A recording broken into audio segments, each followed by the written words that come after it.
Tell you about a winning card and what you can do with that later on. But for now, I want to say a big welcome to both of our professors in the house this morning, because this one, it needs class. For real.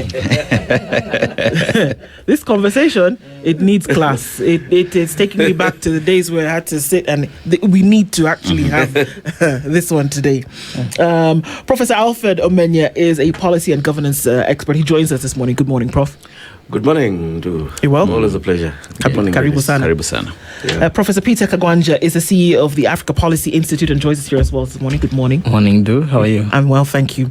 Thank you for being here this morning. So now we can't say Prof, because when we do, we're not quite sure who we are referring to. Okay, so we will figure it out along the way. Prof A, Prof B. Yes. Right. Or Prof O, Prof K. Exactly. So our proverbs this week, of course, come from the African continent, but Dennis is doing something special this week, so I'd love to hear. Yeah, so Prof O, Prof K, right? So the proverbs to this entire week is focusing on fairness, especially in the continent, and what those who came up with them were thinking at the time. And I just want you to interpret them to us to take your stab on the same, right? So the one who comes into equity must come with clean hands. Prof K, how would you interpret it? It's the same as when they say the Caesar's wife must be blameless, above reproach. Above reproach. It's simply that, because you cannot preach water and drink wine at the same time. Your hands must be clean when you are pronouncing certain things. Yeah. Prof O, how would you interpret it? Yeah, definitely. We've seen this, especially when controversial issues are being negotiated, when parties have different, radically different agendas. That is expected that those who now come to have a joint solution must be honest in their positions. They should not keep some cards behind them. And I think what comes to mind, and sadly so, is the DR Congo Rwanda situation, where parties came into equity, but did they come with clean hands? That's the question we're still asking ourselves today. That's the question, yeah, for sure. The conversation that we're having today is an interesting and why we felt that it was necessary to look at this in detail is because we've been throwing words around, but to actually say, if this is the journey, this is the destination, then what must the journey entail? I want to play something yesterday, or I want to play something now that was played yesterday. I'll just play it and I hope we can actually hear it. Their tax as a percentage of GDP is at 34.8%. In Kenya, we are at 15, less than half what it is here. If we have to develop our country, Kenyans must roll up their sleeves and develop their country. Our country is not going to be developed by others. Our country is not going to be developed by aid. Our country is not going to be developed by debt. Our country is going to be developed by us. Japan is built by the Japanese using their own taxes. Kenya will be built by Kenya using our own revenues and our own taxes.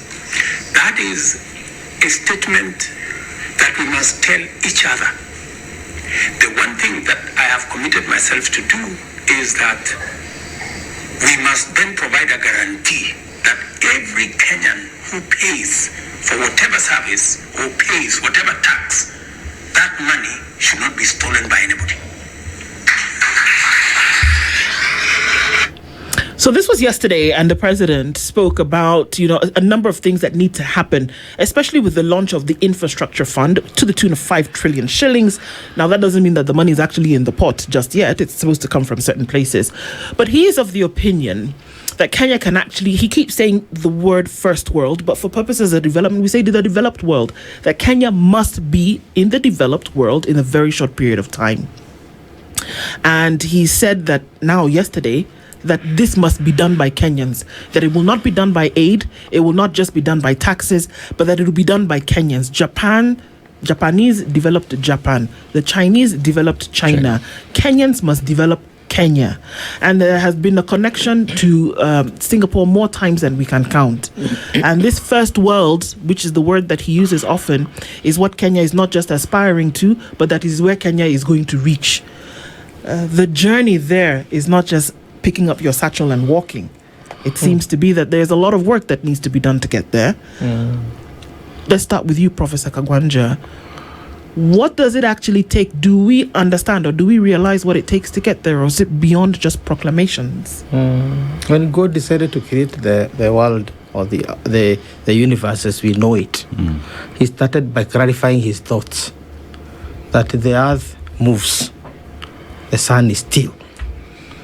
And that clarity of thought was very, very, very important.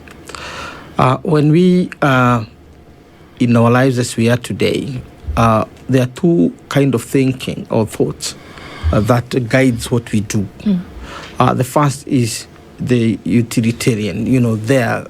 Out there, the end justifies the means. So whatever you say, you emphasize the means. The other one is you emphasize the ends. The other one is to emphasize the means, which is basically the logical way to do, because you cannot reach the end of the journey until you have walked the whole journey. And therefore, the best way of thinking is to take people through where they are first. Get us where we are and why we are there. And we have a very clear view of where we are and why we are there and why we have not been moving. Then you can take us through the steps that we need to take. For example, tell us what we have not done with Vision 2030, because it's about 3 years to go. Just tell us, why has Vision 2030 not worked, if it has not? Or to what extent has it worked? Then tell us what other vision you have as an alternative. Then we can start discussing the end. Because, it's not about the end. Because all the things that we're talking about are not new. How many countries have funds? Yeah, Norway has fund. Yes, it does. Singapore has fund, but it never started with funds. China has multiple funds. You cannot even count how many funds they have. Not only for themselves, but even for the rest of the world, like the Belt and Road Initiative is a fund, is an infrastructure fund. The question is, what do you want to do with the fund? So where is the roadmap? Where is the script? Right? Now, the problem we have had, and I've said this before, and let me start by saying, what the president is saying and doing, what the president is saying, if done, is what Kenya needs to do. Yes. If done. Yeah, if done. Okay. And two, if we change our course. So the president has realized that Kenya has everything that we need, that is needed to develop. And we have never developed because there are certain fundamentals that are not in place. And those are the fundamentals that perhaps we should be debating, not the end. Infrastructure fund, as I've said, is everywhere. Vision, we have one now, which is about to expire in 4 years. Now the question is, what is the postmortem of that particular process? The other thing is literally, when you change gear, tell people you have changed gear. Yes. Don't just take people, Vermeer. You just wake up and they're shocked. Yesterday we were talking about hustlers, which is the people at the bottom. Now we are talking about the grass tops. No longer grassroots. It's the grass tops. Because when you're talking about infrastructure fund, you're talking about, sovereign funds and all this. This big talk, even for some economists, it is still sometimes difficult to differentiate between national investment fund, national infrastructure fund, national endowment fund, all those. You need to be a financial economist in order to understand those. So we have moved from the bottom up to now the top down. And this top down has one problem, and that's what we'll be talking about. It is not fundamentally based on our economy. Because our economy, the problem is that we shifted to mercantilism. We are buying tiles, buying clothes, establishing hotels to consume. Nobody is talking about production. Safaricom and a few other corporations are the main sources of our taxes, right? Which is basically a consumer. Our bundles, you were talking about bundles. This is what is sustaining this economy. Where is mwananchi wa kawaida in terms of production? So we are a consumer economy, not a production economy. Singapore is a production. Japan is a production. Every car ahead of you is Toyota. That's what they tell us. China is a production. So this is where the problem is, that we are beginning to walk. We are determined to walk, but we are walking with our heads. You know, Prof, when you talk about the 5 trillion Kenya shillings infrastructure bond that you talk about, so we talk of 5 trillion as being the funds that we need to catapult this country into the developed status. But if you just pause, Prof, and you look at how much taxes Kenyans have given to KRA, right, between 2022 and 2025, I was just doing that math, right? So 2022, 2023, 2.166 trillion, 2.407 trillion, 2.571 trillion, a total of 7.144 trillion shillings that Kenyans have given to KRA. And one then goes to ask the question, with 7.14 trillion shillings, what have we done with these funds today that anyone would just sit and say, we finally see this trillion of shillings in this road, in these hospitals, students have gone to school, healthcare is working. And one would say, it is not seen. So then goes to the next question. As we look forward to getting 5 trillion shillings through taxes, have we prepared policies? Have we prepared a way that we will manage these 5 trillion shillings? Because one would say, we are busy launching all these projects without a plan. Yes, I think Prof has started us on the solid note. I would liken this with somebody who wants to drive a Mercedes-Benz, because Mercedes-Benz performs very well. But what they do is that they get that crown, the insignia, and then they put it on their tuk-tuk. and they tell the neighbors that they do have the Mercedes-Benz. The issue is that the Mercedes-Benz is actually the engine. That's the core. Yes. While wanting to be like Singapore, wanting to be first world and so on is a good thing, as Prof has already said. But we must ask ourselves, what is the core? What made these economies what they are today? And so that even if you're borrowing from Singapore, we're not just borrowing the badge and pasting on ourselves. We must ask ourselves, what is the fundamental? And without any fear of contradiction, I can say Singapore got where it got, not because of infrastructure. No. Singapore got where it got because of good governance, and projected over long periods of time. It was because of Lee Kuan Yew's zero tolerance to corruption, having systems in place, meritocracy, ensuring that the right people for the job were put in those places and they delivered. And if you didn't deliver, of course, you're removed. If you're corrupt, then you're jailed, if not hanged.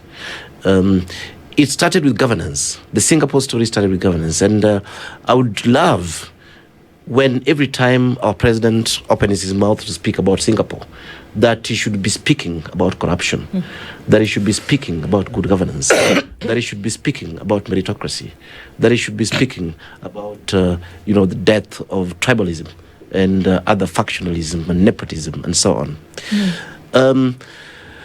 The current trend in this country is to put the most incompetent people from your communities to run things. And you can't even run a chicken farm like that. I do run a farm, and people from my village are not generally employed in that farm because they don't have the skills that are needed in that farm. But somehow we believe that these same people from the same village can then actually run the ministry that oversees all our operations. That is the blatant stupidity of Kenya's issues and dreams, is exactly where. Aseto here has spoken about huge amounts of money that the taxpayer gives to government every year. And government has nothing to show for it. And what basically we are saying is that we shall even get more money, then you shall see something. It is not true. It's biblical. If you cannot be trusted with a little, you really will not be trusted or expected to deliver with much. Right.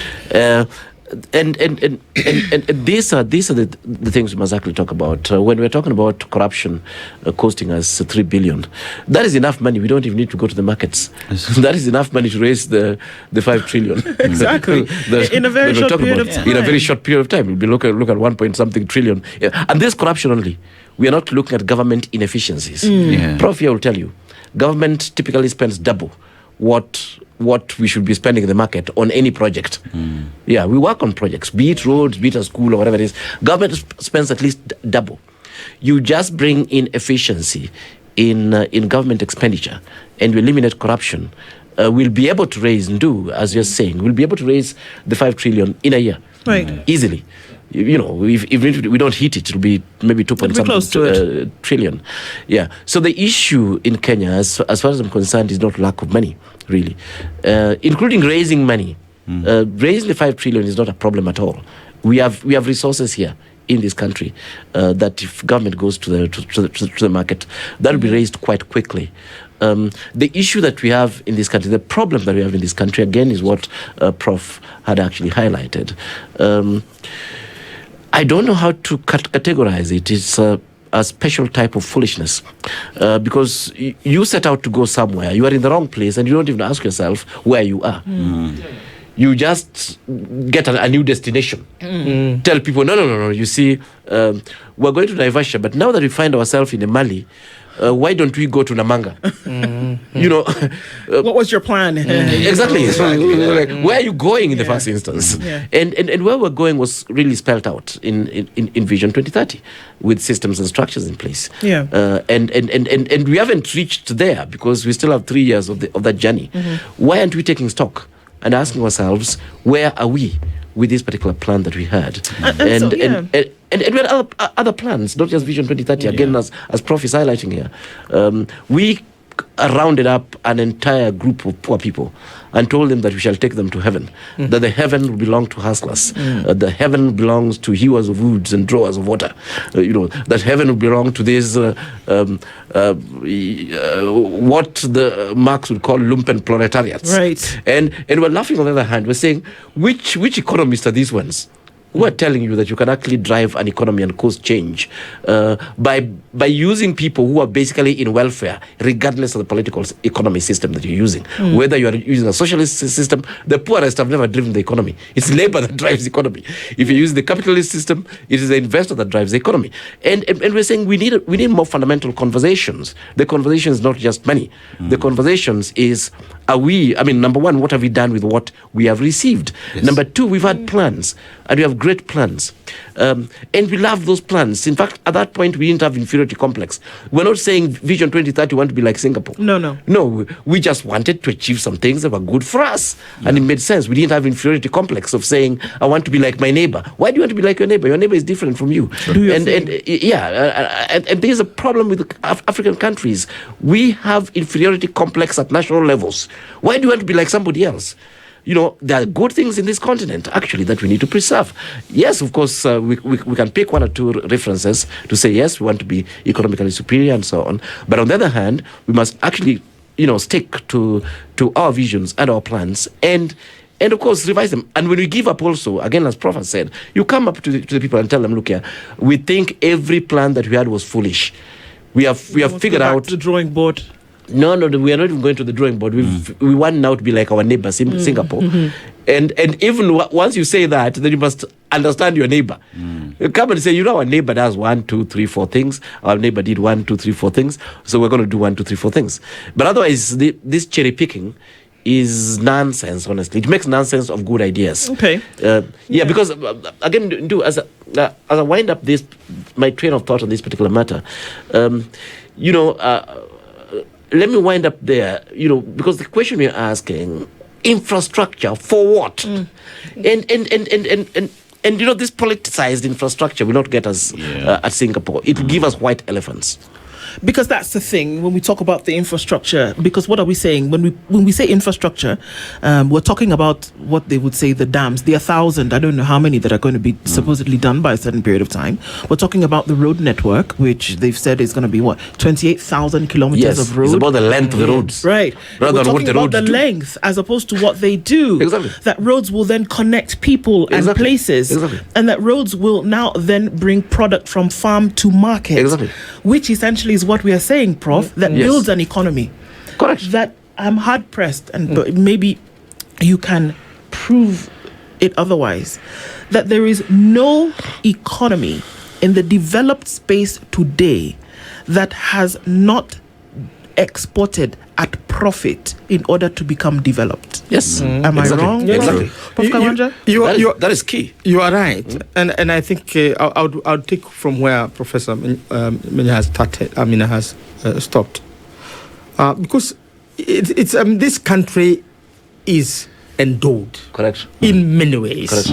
We don't have to lament. We don't have to look at our neighbors or what they're dressing in, and we're beginning to get this youth mentality that I want to go to America because America is over advertised. Correct. And when you get there, the fundamental question is, at what level of American society do I want to enter? Correct. So if you want to enter at the level of elite, then you educate yourself at home. Correct. So that when you go to America, you plug yourself at the relevant social structure, that you don't go to clean toilets and clean other things. You go straight to a bank and work and start sending remittances home.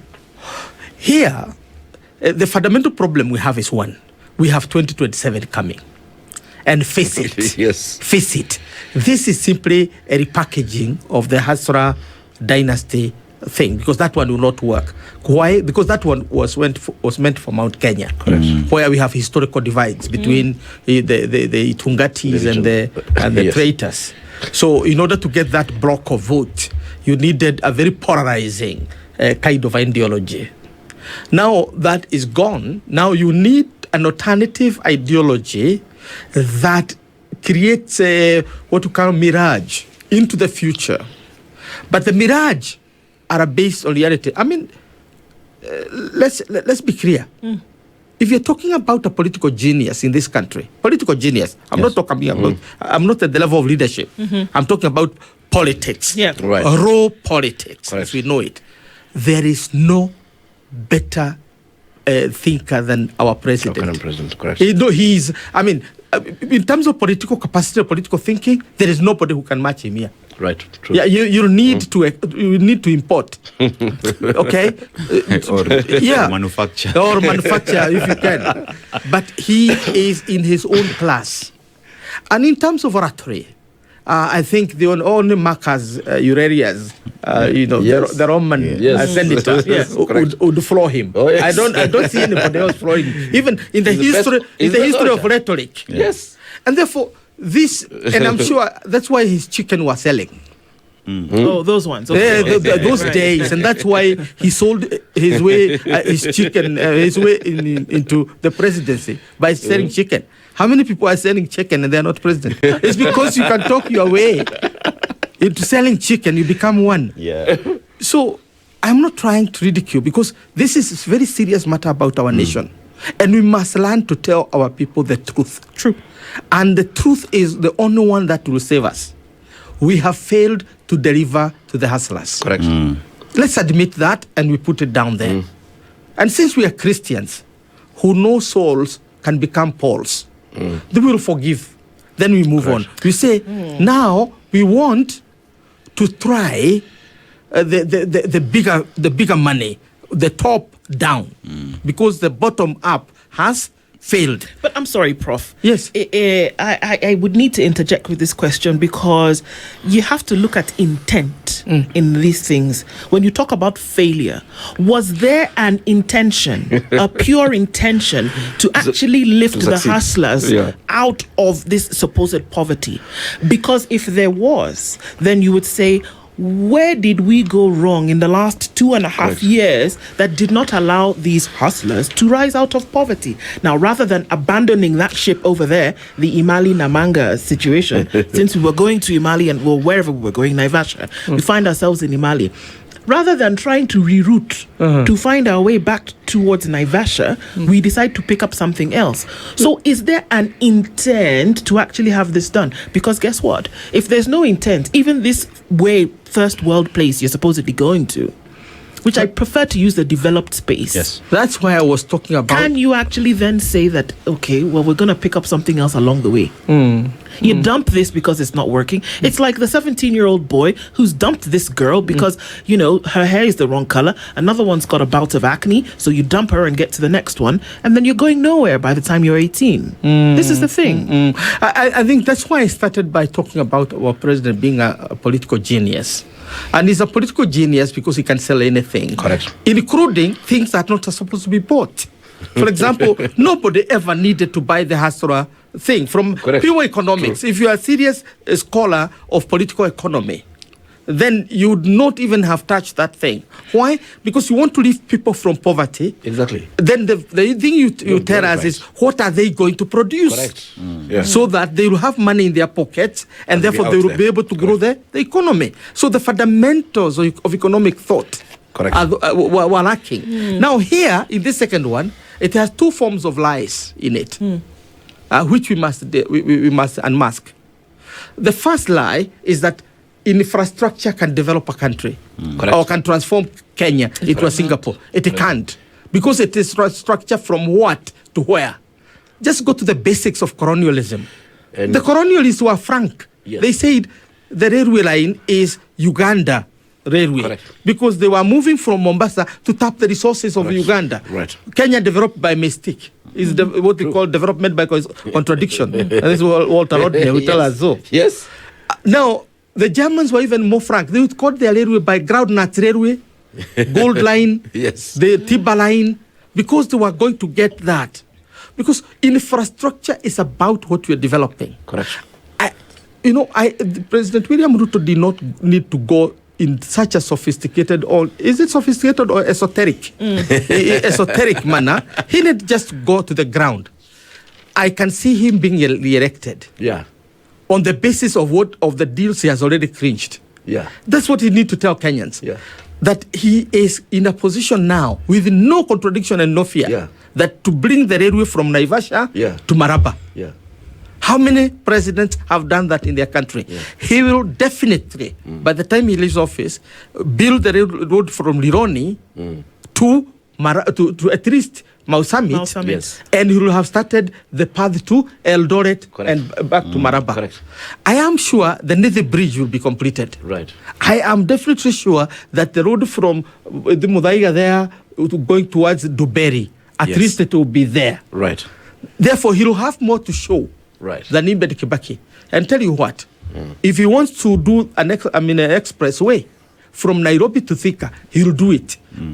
Why? Because the model has already been set. Correct. We are not going for loans. Correct. True. We are going for investments. Yes. And there are people out there who are keen to invest. Correct. The Chinese have already committed through what we call the Beijing Plan of Action to give Kenya money to complete this project. But it's not going to develop Kenya. No, that we are talking about. We are talking about re-election and taking boxes. Part of the project I have on my docket, the one that I am working on in my office, is to ask, when the railway is completed from Mombasa to Maraba, what is it going to carry? Yes. Exactly. This is the question we're asking. Correct. And therefore, we are beginning to think about the hubs. Correct. This hub, that hub, that hub, which will now feed the railway. Look at Naivasha. Naivasha is now beginning to feed the railway with avocados and vegetables. Right. So now we are talking about refrigerating so that things can reach Mombasa or the destination easily. So the debate is not about funds. Correct. It's about the products. Correct. It is not about the infrastructure. It's about what it's going What to carry. do. Exactly. What is it going to transport? Correct. And because our economy will grow not on imports, but on exports. Correct. So what are we going to export? Correct. So what we have now, and I say this and conclude, is an advertisement. Is government by advertisement. Right. And government by advertisement is dishonest to Kenyans. It's very untruth. And at our age, we must learn to speak the truth. Because lies don't last. Exactly. What lasts are truth. Okay, so when Yes.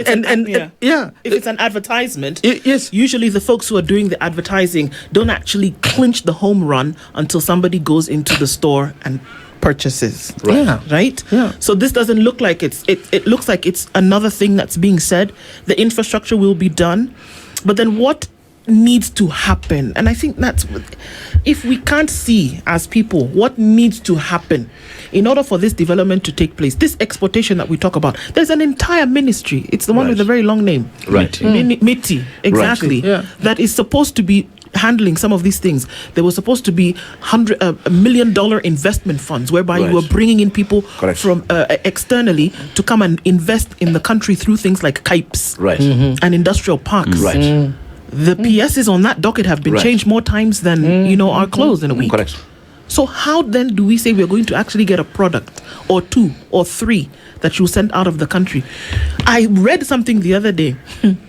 The largest exporter of matchsticks, the ones that matchsticks is Saudi Arabia. Yeah. Matchsticks. People around the world are buying matchsticks, Right. but that money is going directly back to Saudi Exactly. Arabia. Yeah. Exactly. Until you do something like that. Exactly. How will you say you're developing? But this this is picking up from where Prof has left it.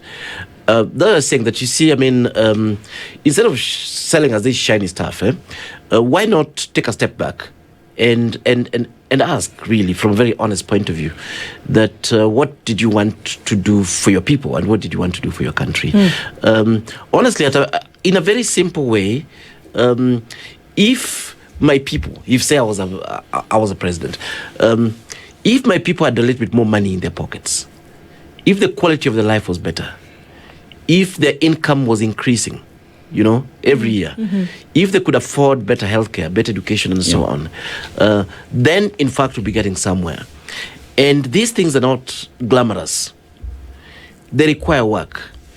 If these places we are talking about, if real employment would be created in sectors that we know Kenya is largely agricultural, and we're saying, fine, what are the actual jobs in agriculture? It's just been people working in farms, but we're saying, can we complete those value chains here, so that when I go to the supermarket in Nairobi today, I don't buy sugar from Kakira, Right. These basic things that we're talking about. And those are saying that we don't actually need, I believe, as Kenya now, we don't need a glamorous dream. In this sense, and again, Prof has spoken to it, I'm quite convinced that the president has what it takes to win the next elections, going by his own political acumen. And what we're saying is that, can we actually get some real serious job done?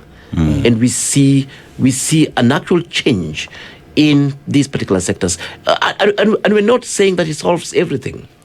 We are saying, for example, that, look here, our agriculture was at a particular level. Can we see some consistency? Can we see the sugar industry, changed? Can we see our coffee? We don't have to import Nescafe. And he speaks about these things, actually. That's why I was talking about esoteric and eclectic.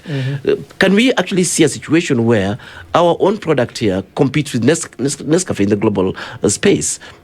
What are we doing on tea? What are we doing in the north? In terms of livestock and so on, and you're right, Ndu. We do have all manner of corporations to deal with these issues. But remember, any organization you run, the tone is set, the focus is done by the CEO. It is not the departments. You can create as many damn departments as you want. They will never make a bank. If you have a good CEO running the bank, is the one that would then guide these departments. Tell me about so it. that they could actually make, that bigger impact. Yeah. You cannot just come and say, oh, I've got a good guy in supplies, I've got a good guy, and everybody's doing their own thing, and then you hope to get something together. And this message is to Mr. President. We love you very much.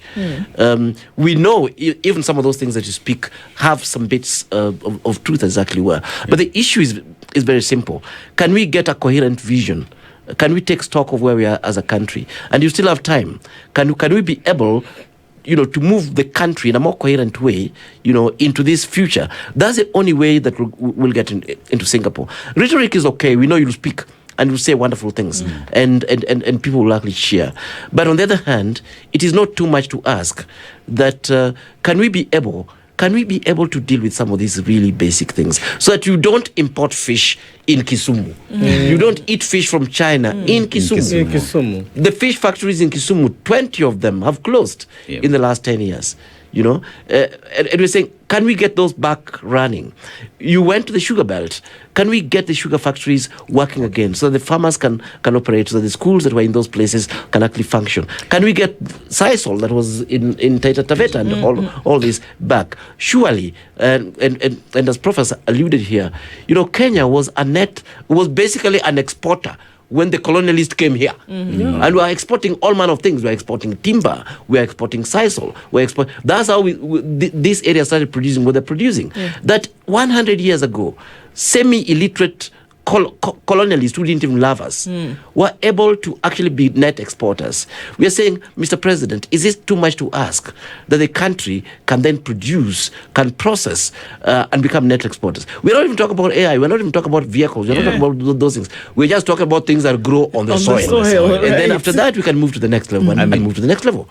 Let's look at Vision 2030, right? So if you look at Vision 2030, there are three critical pillars that were guiding it. So we have the economic pillar, social and political pillars. And below that now, there were other pillars under those major pillars that then guided the same. So we have infrastructure development, land reforms, public sector reforms and security, human resource development, science, technology, and innovation. And if you look at the bottom tier policy that was then feeding into the bigger pillars, you would see a structured way on what exactly we wanted to achieve. So here we are, SGR is here, and one, like we've asked the question, to do what? What is it doing for us to say it is making sense? Because there has been conversation that, fine, we have the SGR, it is pretty, it is beautiful, it is fairing people, but was that the core responsibility of SGR? What is it fairing outside the country to the rest of the world for it to make economic sense and the billions of shillings that Kenyans spent on it? Fine, we will stretch it all the way to Busia. What is it bringing into the country or outside the country for Kenyans to say it is making sense? Rironi Mau Summit. What are we transporting on that road for it to make economic sense? White elephants are reality. But with all these conversations that we are having, I'm sorry to say, but there is no clear plan or clear explanation on what all this infrastructure is coming to do for Kenyans. Dennis, even on infrastructure, it is very... We do have different types of infrastructure, and they're clear. They're very, very clear. We have economic infrastructure, and we have social infrastructure. Economic infrastructure is infrastructure that results directly into economic productivity, be it getting raw materials into farms, implements and so on, or be it getting logistics, getting this into the market, supporting the factories and industries and so on. It's very, very clear. And then we have social infrastructure where we're saying, no. These are things that our people just need. We know they will not result in significant economic impact, but they're saying, we sort of need to open up this area socially, not even economically, so that the people can actually be included. And to me, this is an issue that what Kenya is actually talking about and what the president is purportedly talking about should be economic infrastructure. And what we should be hearing is not the infrastructure per se. It is what economies is this infrastructure going to help us achieve? What will it help, increase production of sugar? Will it, sort out logistics? Will it connect us to new markets? What exactly is this infrastructure Prof, doing? That's where I thought you lost a very, very important thread. Yes. And you had started on it. I would not talk about infrastructure in terms of economic development. Yes. Because economic development and the concept of economy has multiple synonyms Exactly. you can use. That is true. When you talk about infrastructure, the most important infrastructure is what you're calling the social infrastructure. Right. And the social infrastructure is what our founding fathers would define as nation building. Right. Because there is a Kikuyu or a Luo and a Kenyan can be two different people depending on where you are sitting. That this is a Kenyan and this is a Kikuyu. Because I think like and I act like the one. But this one acts like a Kenyan and therefore is a Kenyan. So because it's in our mind. Now, our nation and its future must be clearly in our minds. Correct. And that is the infrastructure we need. We need that infrastructure that tells me that I love my brother, don't I? I love my sister, don't I? But they don't fit to be deputy presidents. They don't fit to be in the cabinet. They don't fit to be even teachers in high school. They're my sisters, they're my brothers. But they're not qualified for that. But they're not qualified for that. I should be able to make that judgment. Because what Lee Kuan Yew did to transform an island into a superpower now, and we are putting it even in our documents now, is simply the social and psychological infrastructure, mental infrastructure. When you see potholes on the roads, don't think about those potholes you are going over on the road. Think about the potholes in our minds. Because those are the more dangerous potholes we have. Now, the potholes we have that should make us develop our infrastructure are the potholes of corruption. The potholes that we should be concerned about are the potholes of inability to think in a meritocracy way. That you need this in order to develop this. Because these are public offices. Put the best and our ablest in those places, because that is what Lee Kuan Yew did.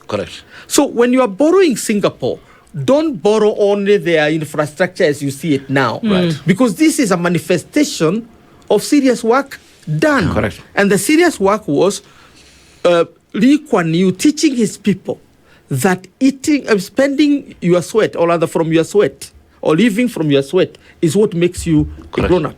And that's why today in Africa, the most famous person, if you look at us, is Captain Traore of Burkina Faso.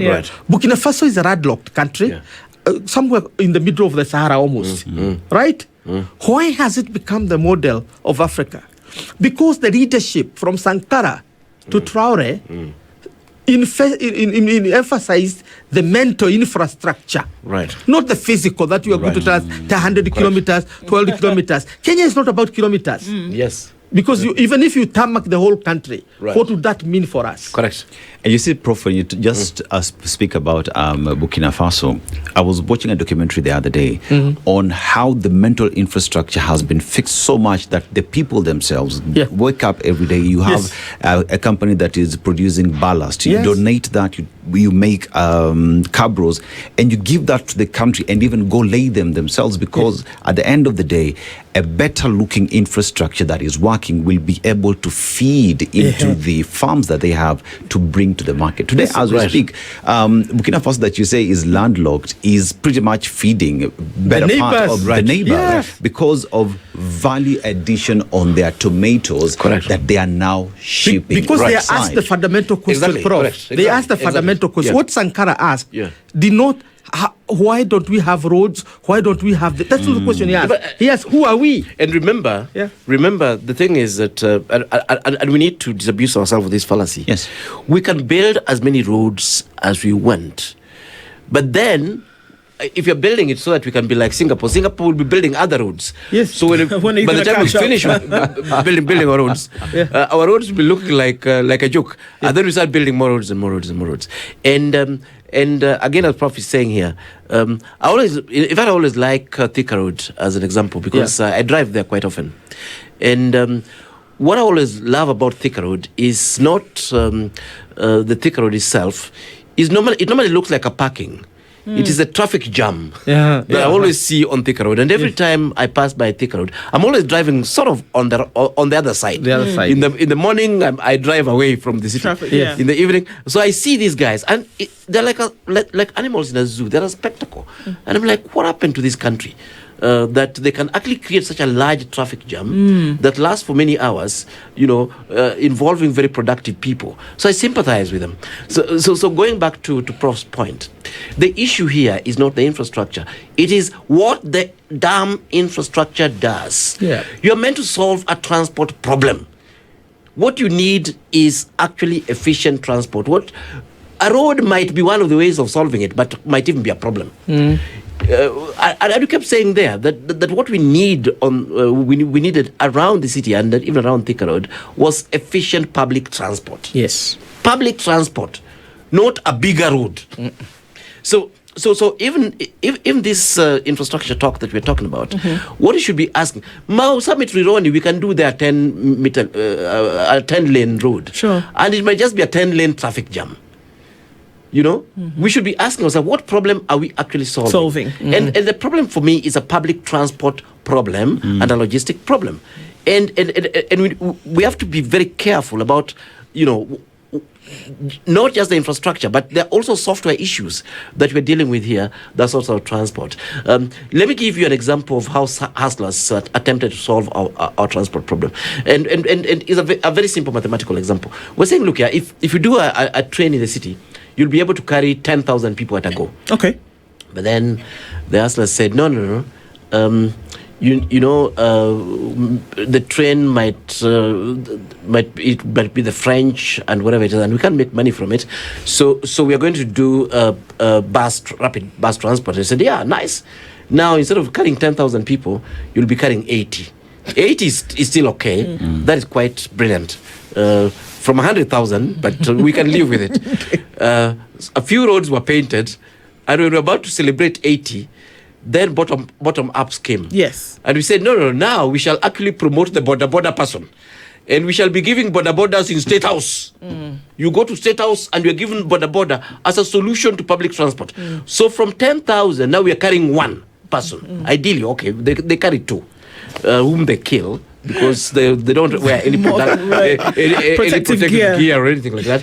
So we've come from 10,000 to 1, and we don't even see a problem with it. In fact, we're still proceeding with the same things in State House. My point is that we need to apply our minds a little bit better. And this country does not have mentally retarded people. The average Kenyan is okay. The people who can actually think. But sometimes the ridiculousness and the ridiculous solutions that we see from the political class makes it appear like we are in a country where people really do not have brains at all. So these are the issues. And I was using that as an illustration. You're the same person building highways, and then on the other hand, you're promoting borders. Really? So which one is what problem are you solving? There's some development whiplash that's happening there. We need to solve this public transport. You need to be truthful to these people that if you're to solve the transport and logistics problem for our people, dump your border now. Really, dump your border now and maybe become a train driver or maybe become a bus driver. That's how you'll survive. Or go and do something else. Drive trucks because we're going to get into manufacturing. There's a highway going to Malaba. And somebody said something profound a while ago, that if truly what you want to do is get to a developed state of things, you have to do what the developed countries did. Yes. Thank you. Yes. As simple as that. As simple as that. Yeah. If that is truly what you aspire to do, you have to do what they did. Are we very far off? And so, also, it's been said that President Ruto has given Kenyans an opportunity to dream and aspire towards something, but that the vehicle through which it's being done is you have the wrong vehicle, or that you have the wrong, you're playing Monopoly with chess pieces. It won't work. That you will not achieve the desired outcome. The worrying thing is that these words are surrounded by individuals that we thought would then be able to walk this journey in a particular way. And these are advisors. There are quite a number of them. They're economic advisors, they're infrastructure advisors, there's so many of these individuals who've been given positions. When we look at that and what they should then be able to achieve, shouldn't it be going in that direction where it said, okay, this is great, Mr. President, that we want to go towards the developing space or towards the developed space. But these are things that must be done. There are brilliant people who are in the National Treasury.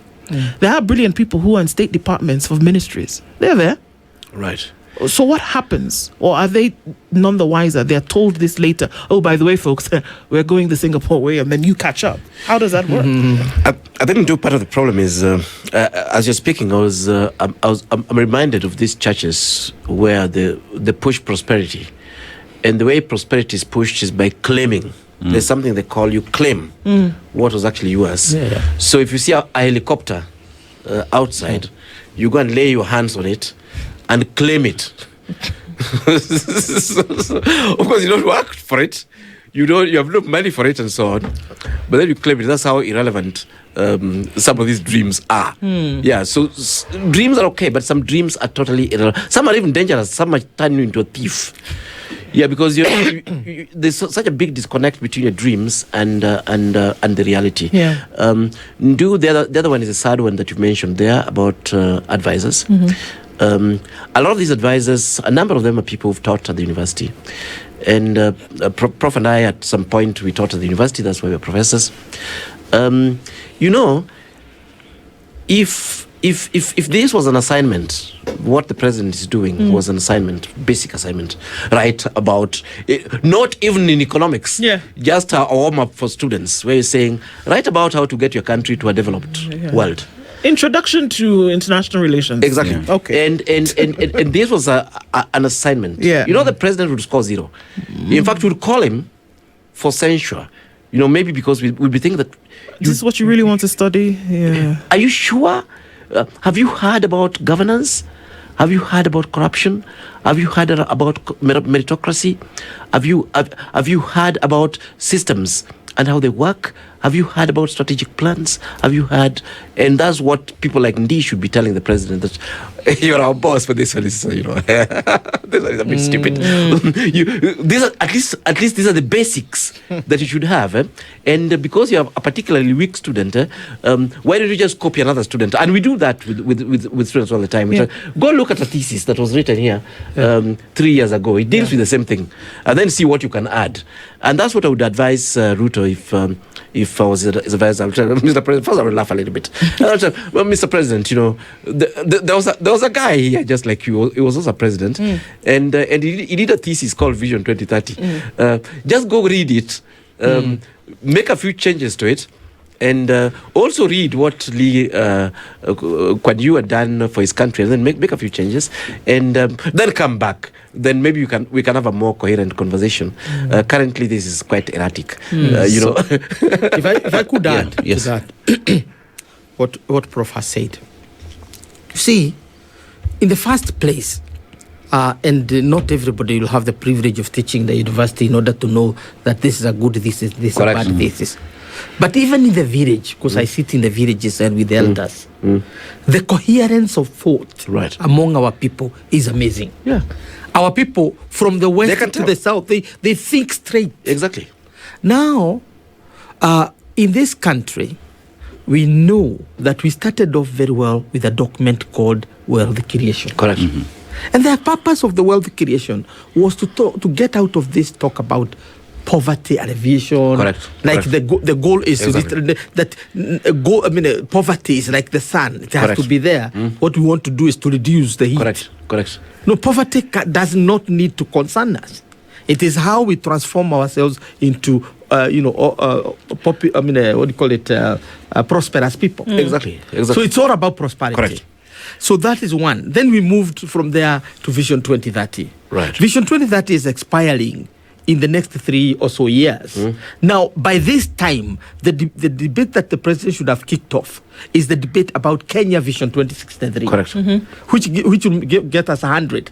And that's what China and others are doing. Correct. Now, the other thing he should be doing is about thinking. I had no problem with Moi in March 2018, 2002, when he said that Kano is going to govern for 100 years. Because if you don't have an elite, Correct. where Ruling. your vision succeed each other Correct. in the same manner Correct. currently, Correct. then the nation can never develop. Ruto can never turn Kenya into a Singapore because he's a single leader. Correct. And the transformation And the of duration is countries too short. is a multi-generational. Yeah. So what we should be talking about is not a multi-generational fund. It's a multi-generational leadership. Correct. Let me give you the thinking here. China started off in 1949 and all the way up to 1978. It's such a poor country, so pathetic, that in Africa, only 2 countries were poorer than China. That was Uganda and Guinea-Bissau. Yes, by 1980, February, the only 2 countries that were poorer than China were those 2. And both of them were in civil war. Uganda was in civil war Correct. with Amin, Guinea-Bissau had come from another civil war after Amilcar Cabral was assassinated and all that. After 1978, we have had, as Mao Zedong had died, so we have Deng Xiaoping and his successors. By today, all these leaders seamlessly Correct. have developed their country using what they call opening up and reform policies. It is not about infrastructure funds that Right. China has set. Right. It is not about sovereign funds. Right. It is not about funds, these cow funds, goat funds, and chicken funds. No, that's not what they did. They set up a vision that every leader must adhere to. And that was the dream of the NAC government. Correct. That you'll have a vision which will guide every of our leaders. Exactly. Ruto is supposed to be implementing the final part of Vision 2030. And therefore, he has a historical obligation to give us the next vision for the next either 30 or 50 years. If he thinks that Kenya will become a United States But if you prolong a vision or if you bring in a new vision, should you not actually look at what you've been able to achieve? That's the point. That's the debate we should be having. Yeah. We should be having debate about what we have done, what we have achieved. And by the way, we have achieved a lot. Yes. And to be honest, Ruto has been part of that process. Correct. Yes. So he should be claiming that legacy. Exactly. Because he was part of it. Including the infrastructure that we're Including the talking about. infrastructure anyway. No. Yes. He was part of it. And therefore, he should be thinking about the successor leadership. Right. Now, he should be looking for the younger people now Right. to mentor who will understand the vision, carry the vision. and carry that into the future. From Deng Xiaoping to Xi Jinping, those 7 leaders have transformed China into a superpower within a period of 40 years. So if you don't need a lot of that, pulling from the bottom, Kenya is not coming from where China Yes. came from. Yes. We are coming from a middle income economy Yes. that is rated by the World Bank. Yeah. And that has given credit by all the funds, as the president was himself saying. So we're not starting from a clean slate. So that means that this idea of emphasizing, one time a hyena wanted to eat a calf. And it decided that what I'm going to do, I'm going to emphasize something. And because the issue is a moral question, I'm not going to emphasize the important. I'm going to emphasize the unimportant. Yeah. So there is a cow and the owner. Yeah. So the owner is what you are going to emphasize. But what it is, you are not going to say. Whose? You shout, whose? Then you say, cow, in a whisper. Then you say 3 times, and you say nobody has come to claim the ownership of the cow. Yeah. But you are not mentioning the cow. The cow itself. The cow itself. You are mentioning whose. So everybody is listening to hear what it is that you want to say. But you don't say it because the purpose is to eat the calf anyway. Right. So let us be honest with ourselves. and give accent where it is supposed to be. Okay, so if this that's the country case, need to produce. yeah. 2, this country need a vision to supersede or succeed Vision 2030. 3, this country need to turn back to meritocracy, Right. merit-based leadership from the bottom to the top, and this country need to return to its moral foundation. Prof, you speak of meritocracy, and this then brings the conversation of political honesty, political good manners, and what one would say is a clearly spelled out vision on where we want to go. Because if you look at the history of China, yesterday we were having a discussion, and there is the aspect that by the year 2025, China years back had decided, you know what, we do not produce electric cars, but by 2025 we need to be the biggest producers of the same. You know, our energy that we use is not clean, but we need to be the top producers of clean energy, and all this was in a vision that they have stuck through, and 5 years later, as we speak today, they are the biggest producers of these sectors that you've talked about. Now, here's a question where you look at how successive leaders in China have carried the original, what one would call the mother vision, throughout. And Kenya, one asks the question, we had Vision 2030, which was our mother dream.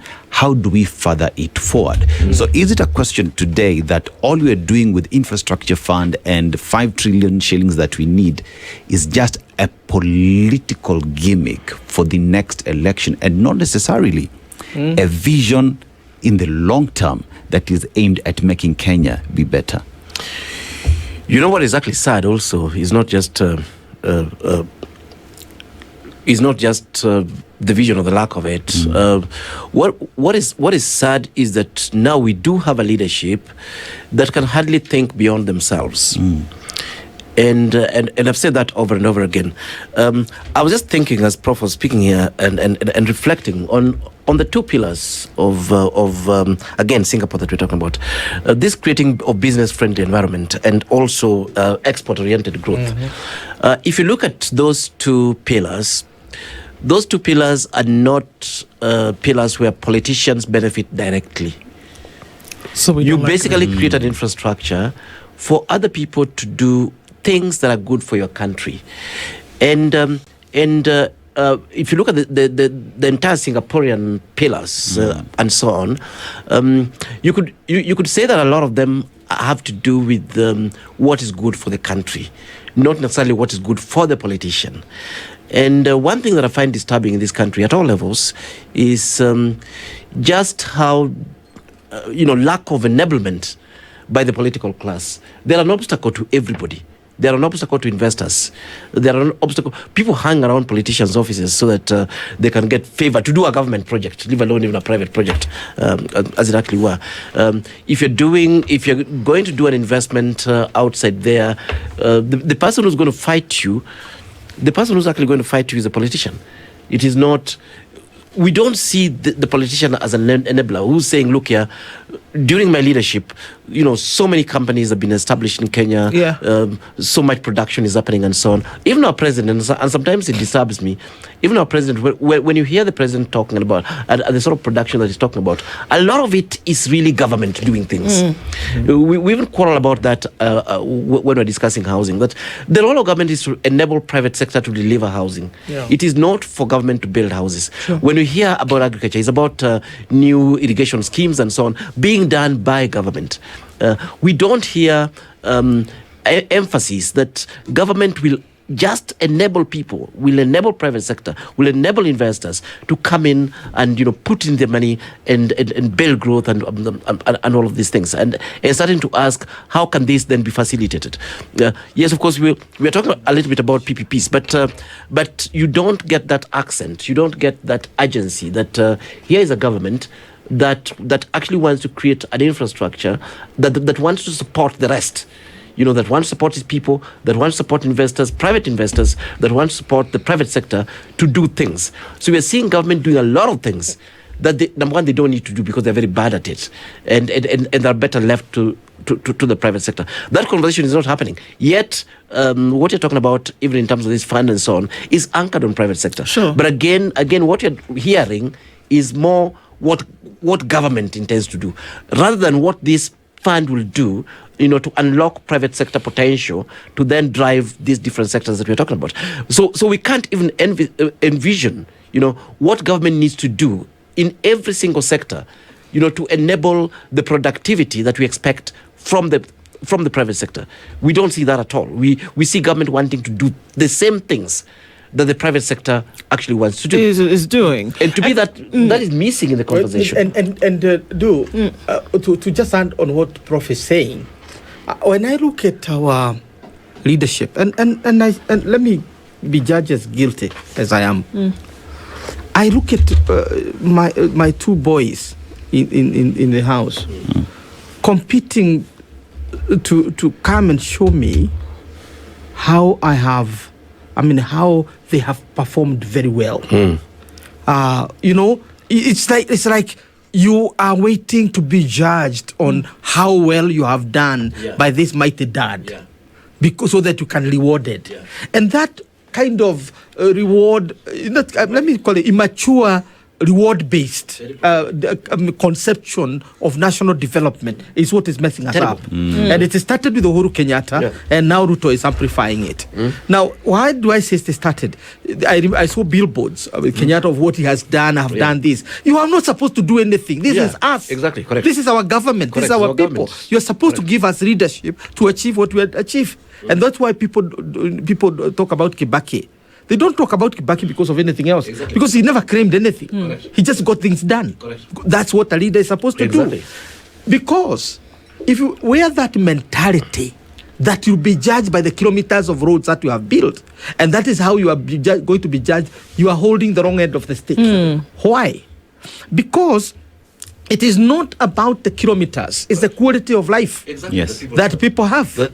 Two, it is not about the houses you have built. It's about the quality of the policy you introduce that enabled people not only to build houses in urban areas, but also to repair their dilapidated homes in the villages.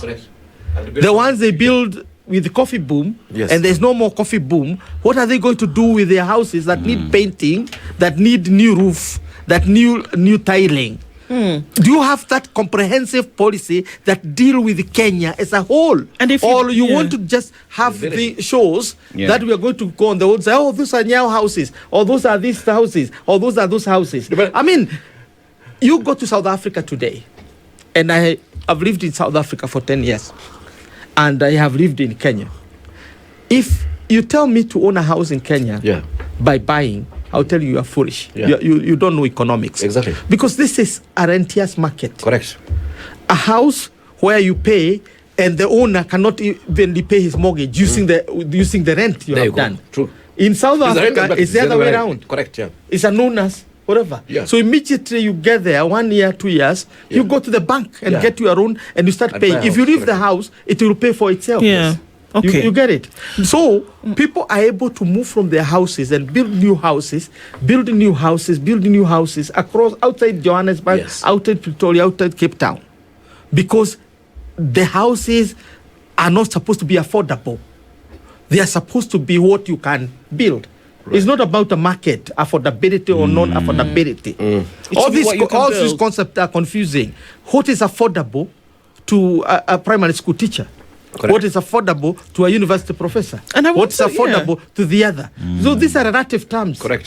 Even as we do have these conversations, and then at least to point our minds in the direction in which this should actually be going, the fund has been established by Cabinet yesterday. That's okay. The infrastructure fund has been established by Cabinet. And the thinking is still that... We're not fighting it. No, but the thinking is still that it must be infrastructure bound. But it's clear now that with this, we will not reach this hallowed place that we're supposed to be going. We won't. It's obvious that it will not happen. And 5 trillion shillings at the start is going to be employed to be able to get this done. The 28,000 kilometers of road, this, that, the other thing. But like you said, there's going to be nothing moving along on that caboose. Because it's just going to be cement city, essentially what we are looking at. Where would you imagine this 5,000 shillings can come from? Dennis told us that we've collected 3 trillion, we've collected almost 4 trillion, and that has not been able to sort out the issues that Kenya has. It has not been done. The CLB today, in a story that we've seen, has talked about 2% absorption by counties. 2% absorption. That is development that we're talking about. Whether the money came late, never. It's not the issue right now. Is that it didn't happen. That development didn't happen with money that was available. Now we are saying that we are going to get to the developed world with money that's, number one, not available yet, and that with this new infrastructure, with the one that we have, there has only been 2% absorption in the regional bodies that the Constitution has broken up due to devolution. Truly, honestly, we can talk, we can proclaim, we can pontificate, but truly, honestly, is this model, is it going to work? Where is the 5 trillion shillings going to come from? Let's start there. No, the 5 trillion shillings can be found. That's not a problem. That is the easier part of it. But I wanted, and I'll come just to that right away. But I wanted to emphasize what you said at the start, and you are insinuating it here. The problem is never really about money. We know that. Look at the housing fund. What is the absorption rate of that housing fund anyway? Well, let's be honest. How many houses have been built since 2020? And the fund is, and the money is there. 1,200 and so have been built in 2.5 years. We are collecting 67 billion every year to build houses. So we're not even absorbing it in the first instance. And another thing that the Kenyan problem is not a fund problem. It's not a money problem. The Kenyan problem is elsewhere. It is a corruption issue. It's a governance issue. Is all these different things. But to come back to your question. For government to raise 5 trillion in the market, that's very easy. That's extremely, private sector are able to do it. Government can and will do it, actually. That I'm not even worried about. There's a lot of resources in this country, even before we go out, looking for people, looking for places to invest. In fact, the problem has been the same government, that opportunities for citizens to normal opportunities for citizens to invest in their own country and make money have been thwarted. A good example, we're having conversations when Talo Oil was coming in here with the former Minister of Energy, Kiraitu Murungi. And we're asking ourselves, is it impossible for Kenyans to raise money that would result in prospecting of our oil there? If a vehicle was created, that money would be raised overnight in the stock markets. It will be raised overnight. We know government borrowing, not even whatever, bonds. Those things, basically, they're normally oversubscribed by far.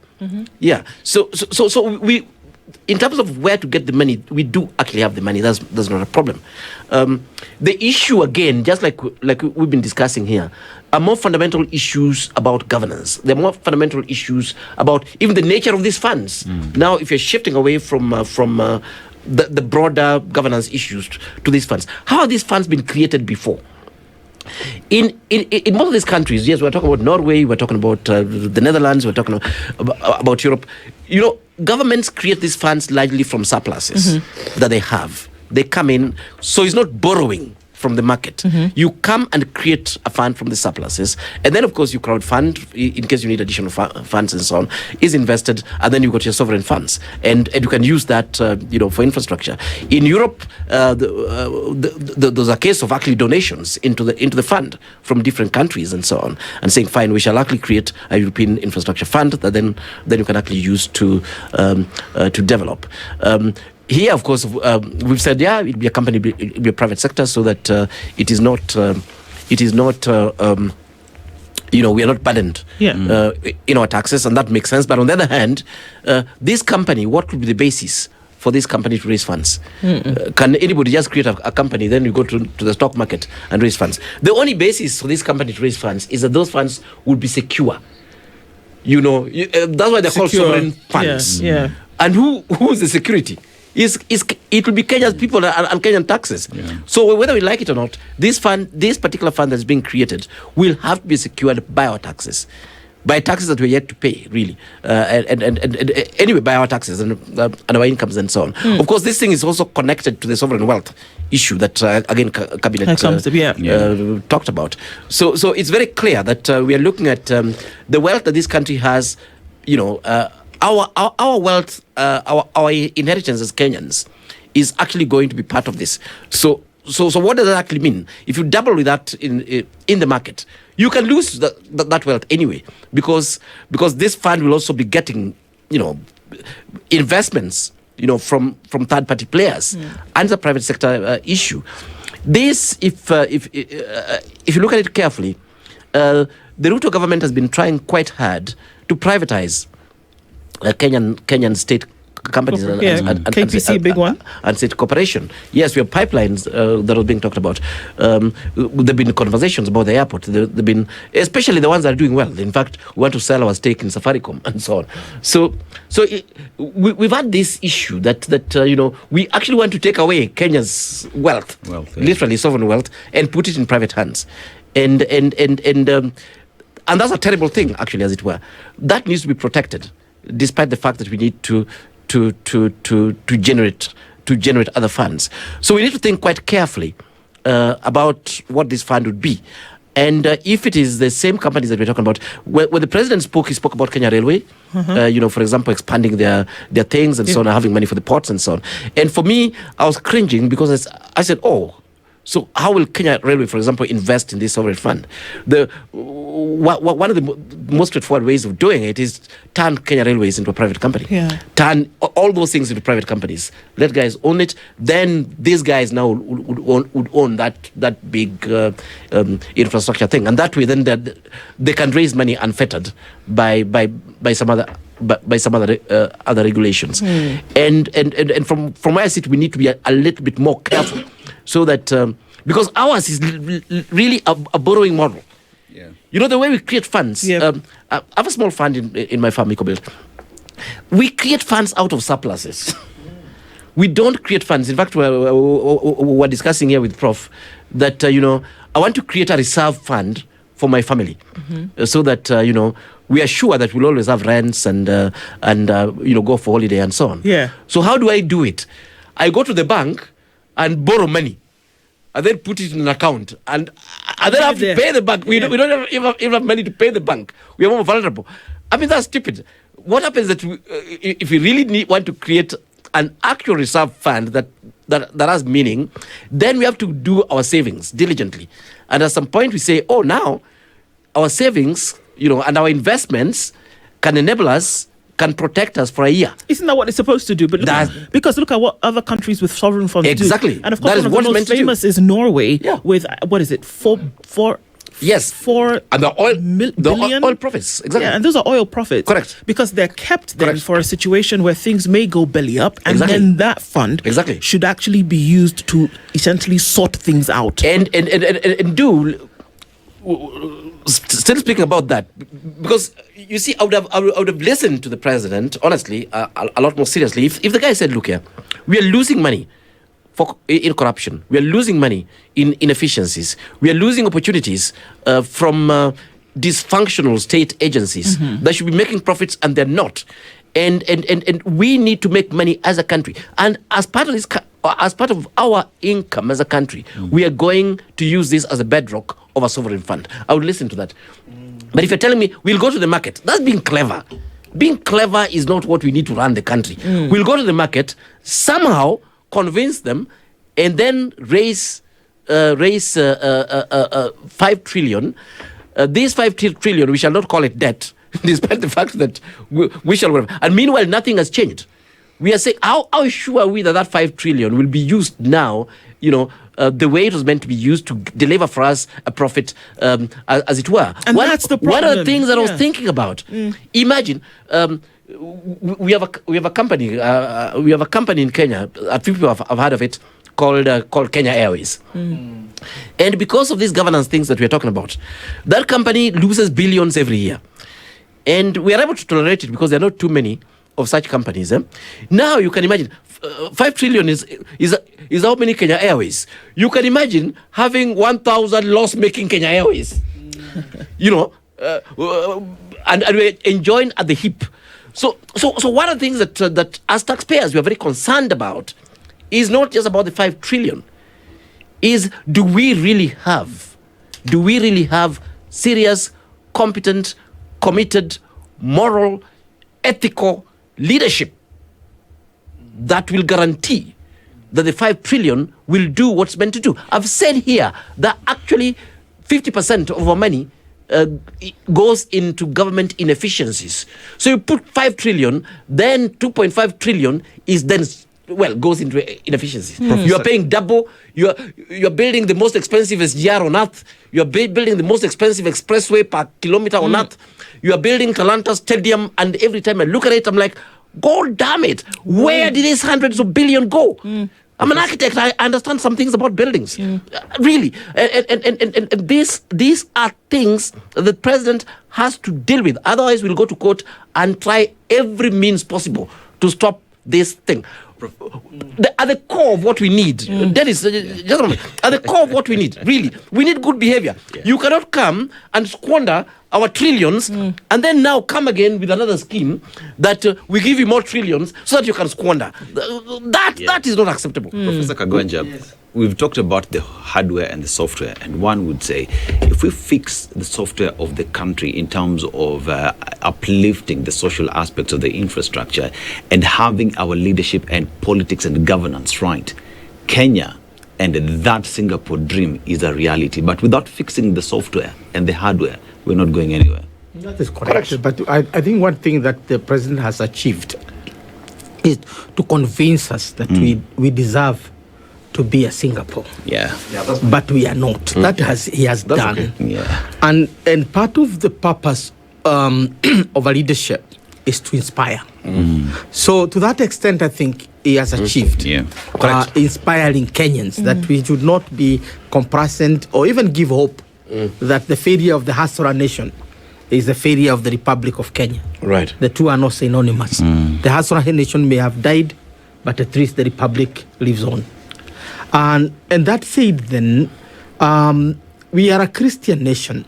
So we don't need to be really philosophical or professorial, like Prof and myself. It is basic in the Bible. Yeah. When the Egyptians found themselves in a very dark corner where a famine is coming in. What did they do? They invested in production. Exactly, yeah. So they can have surplus. They eat and have surplus to keep. Yeah. And what did they do? They got the best and the ablest of their time, who was not even a national of the Egyptians. He was a foreigner. Who was able to help, keep this grain. And therefore, they had a sovereign fund, if you wish. Exactly.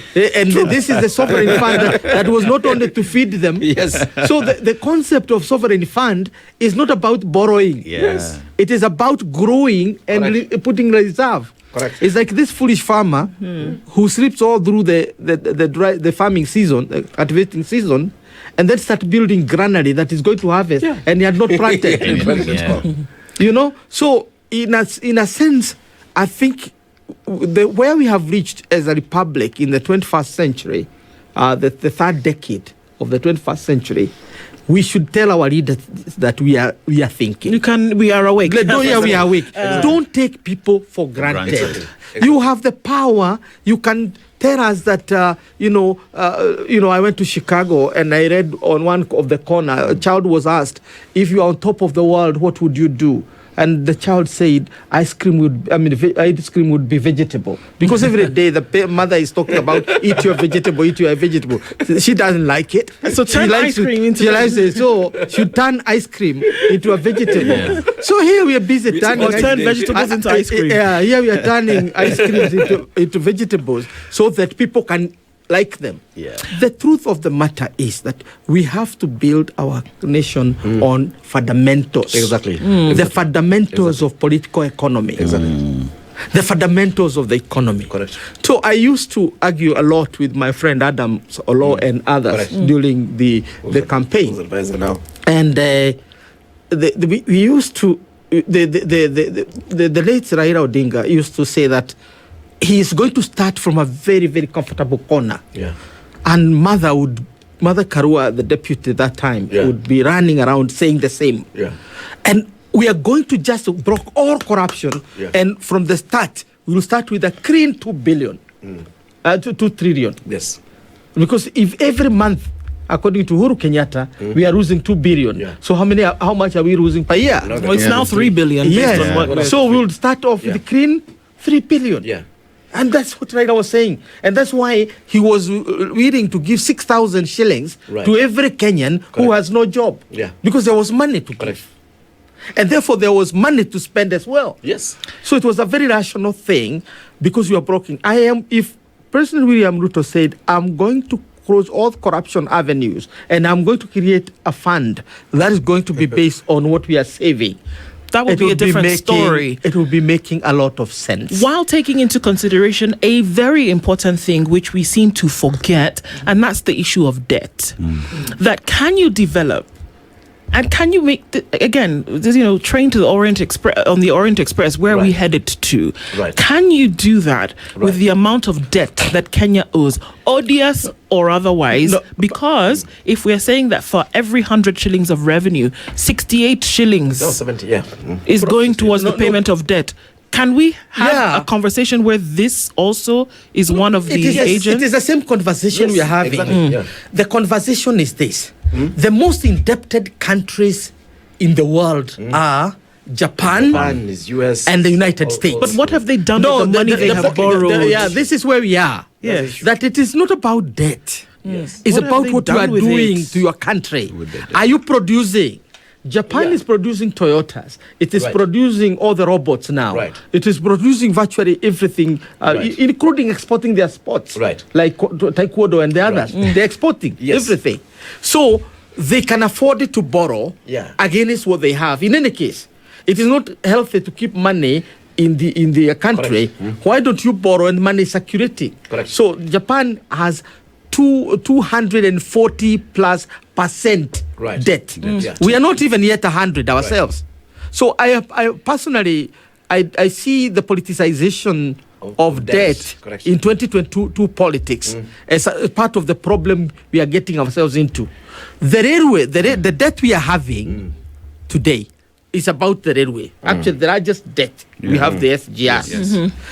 And instead of talking about what we wanted with SGR we wanted to industrialize. Yes. Yes. Today, SGR comes from Mombasa full, Yes.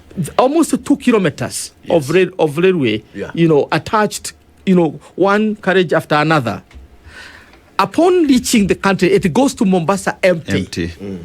Right? Why? Because it has nothing to export. Yeah. That's where the problem is. It's not about sovereign funds. It's not about unsovereign funds. It's not about chicken funds. Right. No, it's not about that. It's about what we are taking out.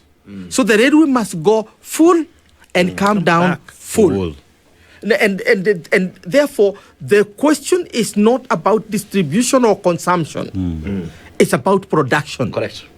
And that's why we are so dependent on now the IT. Right. Whether we are selling phones or we are selling that, and we are not producing anything ourselves. So we should now go to the basics. In the Hasra, what to call bottom up Right. strategic thinking, it never brought in industrialization, and we have reached a level where our agriculture is begging to be industrialized. Exactly. It is literally beckoning Correct. us. Yeah. A small country called Sri Lanka, for Ceylon, grows 10% of our tea, but it exports 10 times what we export. export, yeah, It right, earns 10 right. times what we want. Why? Because no tea leaves Ceylon unpackaged. It is Ceylon tea. So what are we doing with the Pakistanis? Giving them our tea to process and then market to the other parts of the world. Right. We are giving our tea to the Germans and the British. They package it, Lipton, as this, as that. Then they export for us. I mean, can't we be bold enough as leaders and say, to hell with the funds. We want industries. Yeah. Yeah. We want value addition of our products. Put up the thing the Yes, way it yeah, had. Put it yeah. up. You've got the coffee here. Right. You've got the avocado yes, here. You've got yes. the tea here. Put it now, up. I went to a factory in Naivasha, thanks to the government itself, and I met that Kenyan. He's a Kenyan of Indian descent, 5th generation. And I said, as I was living there, if I was airlifted and dropped in that factory, and then I am lifted again and put back, I would come here and start preaching to the Kenyans. Now do factories like those ones. That benchmark with those factories. But that factory is here. Yeah. they are packaging avocados and they are marketing them to Middle East, to China and Europe. Today, I learned that even the vegetables that is being eaten in Paris, the green beans are actually coming from Naivasha and packaged because their supply chain is so efficient. Correct. Now, so the SGR had gone there literally to see what they can help. And it never took a long time to know we need an extension to that factory. Yes. Now, this is what we are talking about. Correct. For at least XGR, we will have avocados. And by the way, the president's avocados, I met them there. I was shocked. That is one of the best growers of avocado. I was shocked. Which president? By chance, he's arrived. As I was there, they were being sorted out as we were arriving. So he's a good farmer. Okay. And he knows this. He knows, exactly. He knows this.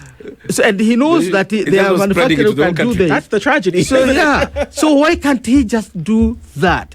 You get us to process our avocados, process our vegetables, process our coffee, and then have things to put in our train to China, to Singapore, to Malaysia, and whatever.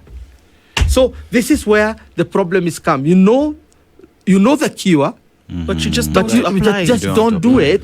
Instead, you are bringing these esoteric ideas about funds that are from borrowing. Yes. You cannot have borrowing and funds in the same sentence. It won't work.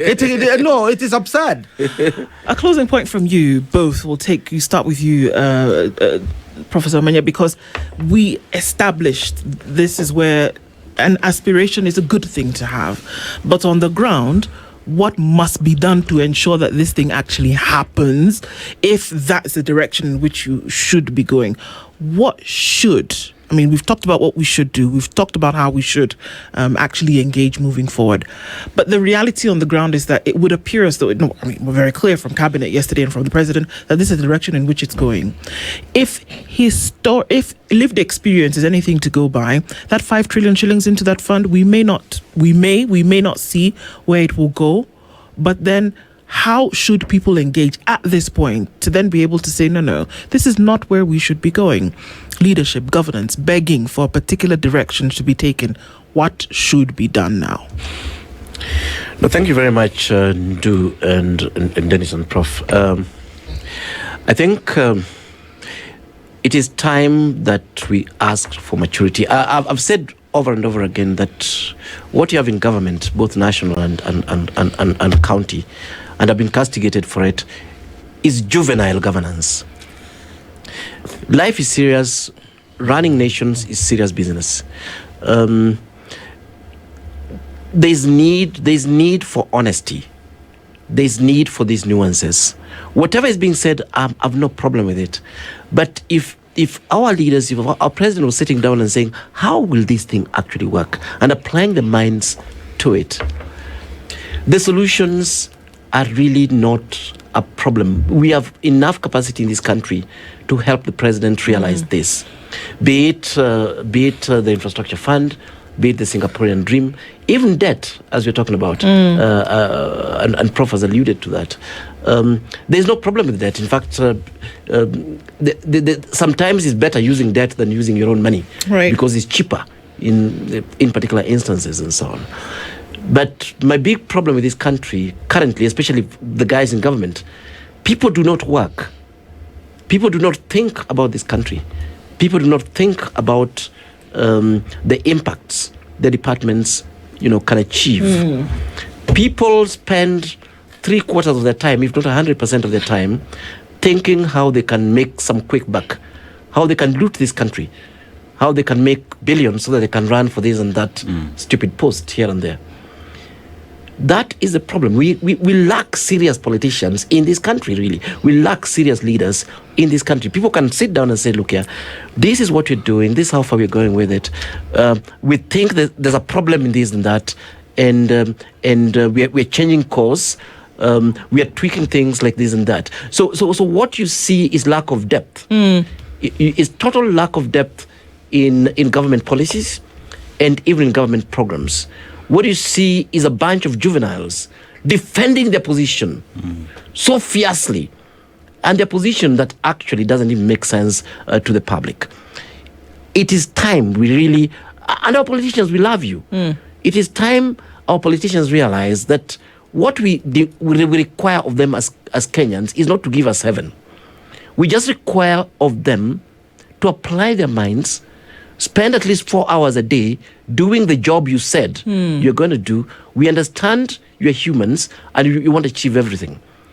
But don't go there and you're looting and you're stealing. You're not applying your mind to anything. And whenever Omenya and Kagwanja here raises issues, you come in and castigate. So, you're stupid. If that's the case, why aren't you running government and so on? That's very juvenile. Sit down and do what you have to do. And like we've said here, and we're professors, we read this country. That's the reason why we are here. All will be well. This country is okay. We have the basics. We have everything that we need for prosperity. In fact, I always tell people that when I go out there, I push my Kenyan heritage and even my Kenyan education compared to this other broader education we had. We have a good product. We have a good country.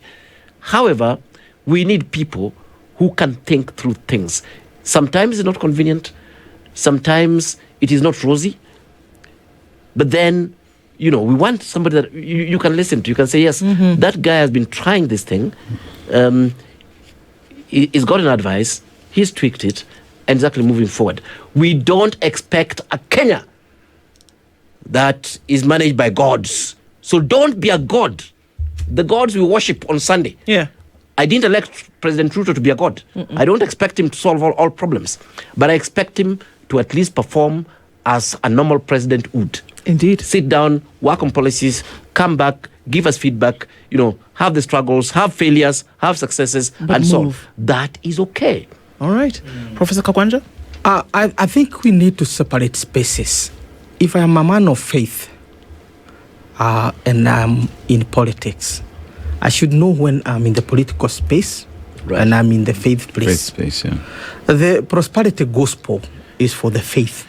Correct. Don't bring it into politics. Correct. Because it is not going to help our people.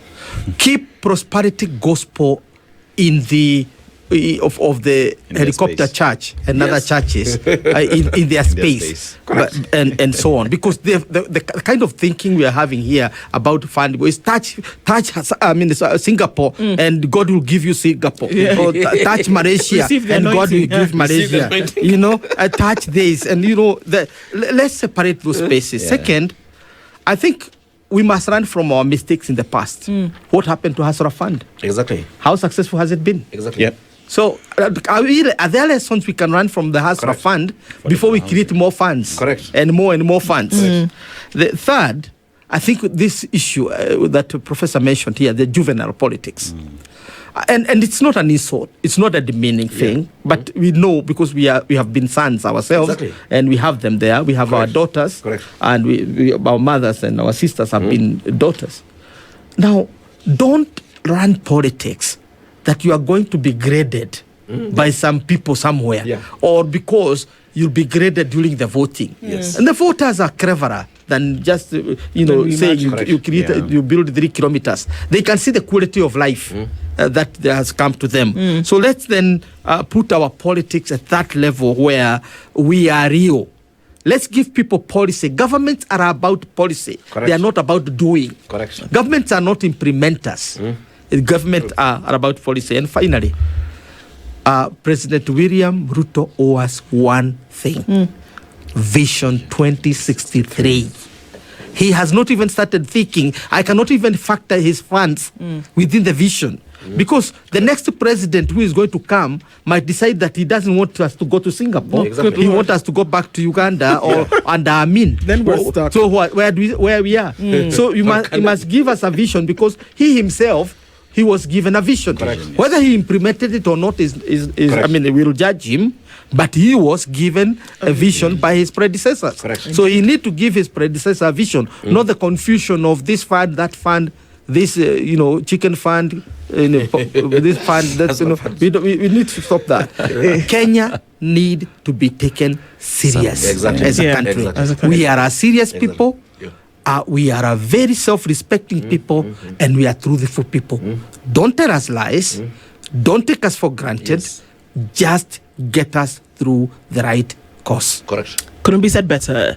Professor Peter Kagwanja, as well as Professor Alfred Omenya, thank you, both of you, for being here this morning, to be able to chart that course and see, okay, well, this is what is being said. This is what we ought to do. Thank you very much for lending your voices. We look forward to the next conversation because it is clear that another one needs to be had. Asante. This is the Situation Room, the only way to start your day.